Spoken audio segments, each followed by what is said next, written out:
All, welcome back to my channel. இன்றைக்கி நம்ம one pot ரைஸான பெசிபெலாபாத் எப்படி செய்கிறதுன்னு பார்க்கலாம் வாங்க.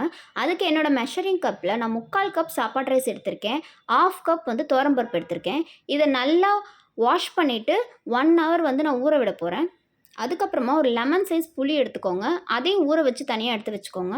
இப்போ நம்ம வெஜிடபிள்ஸ் எல்லாம் கட் பண்ணி எடுத்துக்கலாம். நான் onion, tomato, beans, carrot, potato and drumstick எடுத்திருக்கேன். நம்மக்கிட்ட என்ன காய் இருந்தாலும் நம்ம ஆட் பண்ணிக்கலாம். அதுக்கு ஒரு பேனில் 2 ஸ்பூன் ஆயில் ஆட் பண்ணிக்கோங்க. அப்புறம் சின்ன வெங்காயமும் பெரிய வெங்காயமும் போட்டு நல்லா வதக்கிக்கோங்க. அது நல்லா ஃப்ரை ஆனதுக்கப்புறமா டொமேட்டோ ஆட் பண்ணிக்கலாம்.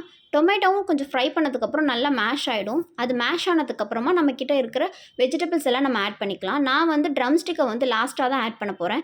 ஏன்னா அது ஃப்ரை ஆனால் குக் ஆகிறதுக்கு டைம் ஆகும். ஸோ மற்ற வெஜிடபிள்ஸ் எல்லாம் குக் ஆனதுக்கப்புறமா லாஸ்ட்டாக நான் ட்ரம்ஸ்டிக் ஆட் பண்ணிக்கிறேன். இப்போ நம்ம வாட்டர் ஆட் பண்ணிக்கலாம். நான் என்னோடய மெஷரிங் கப்பில் 5 கப்ஸ் வாட்டர் ஆட் பண்ணுறேன். அதுக்கப்புறமா தேவையான அளவு சால்ட் ஆட் பண்ணிக்கோங்க. இப்போ நான் இதில் 2 ஸ்பூன் குழம்புத்தூள் ஆட் பண்ணிக்கிறேன். 2 ஸ்பூன் மல்லித்தூள் ஆட் பண்ணிக்கிறேன். அதை நல்லா மிக்ஸ் பண்ணதுக்கப்புறமா நம்ம ஊற வச்சுருந்த புளி தண்ணியை இதில் ஆட் பண்ணிக்கலாம். அவ்வளோதாங்க. உப்பு, காரம், புளிப்பு எல்லாமே செக் பண்ணிவிட்டு ஃபைனலாக நம்ம ஊற வச்சுருந்த ரைஸையும் பருப்பையும் போட்டுட்டு நம்ம பேனை க்ளோஸ் பண்ணி வெசல் போட்டுடலாங்க.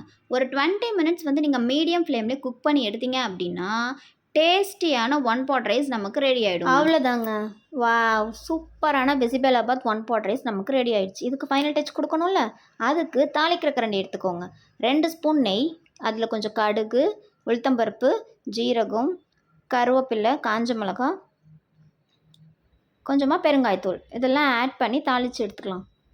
இந்த தாளிப்பை அப்படியே நம்ம ஒன் பாட் ரைஸ் மேலே போட்டு சாப்பிட்டோன்னா சும்மா வேறு லெவல் டேஸ்ட்டாக இருக்குங்க. ட்ரை பண்ணி பார்த்துட்டு கண்டிப்பாக எப்படி இருக்குன்னு கமெண்ட்டில் சொல்லுங்கள். சேனலை சப்ஸ்கிரைப் பண்ண எல்லாருக்குமே thank you. Meet you all in next video.